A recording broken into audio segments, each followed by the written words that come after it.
Cecil Statement memberikan misi kepada Invincible. Dia ingin Invincible menemani para astronot NASA ke Mars, melindungi mereka dalam perjalanan pergi ke Mars dan pulang ke bumi.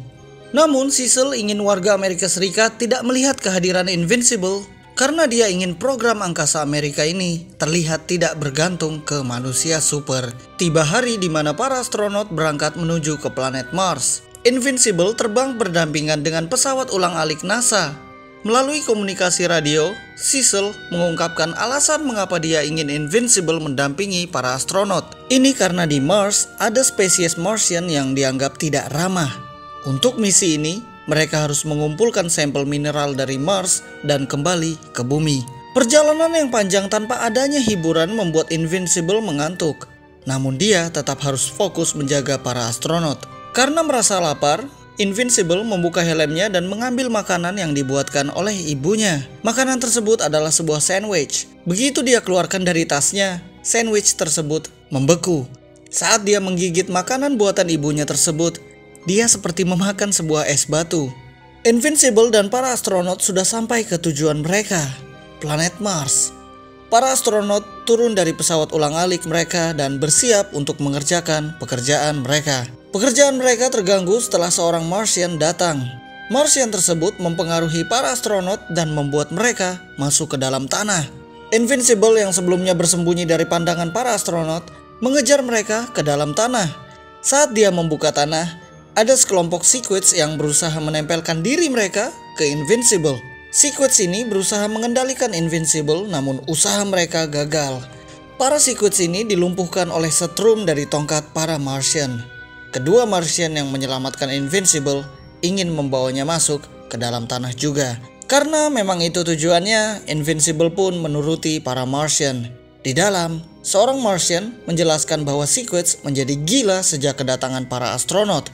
Maka dari itu para astronot ini ditangkap dan dibawa. Karena Invincible berhasil melawan para Sequits dan tidak terpengaruh, dia berhak menemui Raja Martian. Invincible dibawa ke sebuah alat dan mereka teleportasi dari sini.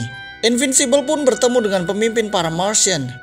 Raja Martian tersebut menjelaskan tentang para Sequits yang membutuhkan inang untuk bisa menjadi makhluk cerdas. Namun, Sequits tidak dapat menjadikan Martian sebagai inang mereka karena kemampuan Martian yang dapat berubah bentuk. Maka dari itu ketika manusia datang ke Mars, Sequits menjadi gila dan berusaha untuk melekat ke para manusia. Karena hal ini pula, para astronot tersebut akan dieksekusi oleh para Martian. Mendengar rencana eksekusi, Invincible membawa kabur para astronot. Mereka pun dikejar oleh para Martian. Sementara para astronot berlari menuju ke pesawat, Invincible mencoba untuk menahan para Martian. Invincible melawan para Martian sembari mengawasi para astronot sampai mereka masuk ke dalam pesawat. Setelah para astronot sudah sampai di dalam pesawat, mereka memastikan semuanya sudah berada di dalam dan siap lepas landas. Seorang astronot yang memiliki seragam berbeda melihat ke kanan dan kirinya. Dia memperhatikan seragam kedua rekan-rekannya. Lalu dengan kekuatannya dia mengubah seragamnya agar mirip dengan kedua rekan di kanan dan kirinya. Invincible dan para astronot pun terbang meninggalkan Mars dan kembali menuju ke bumi.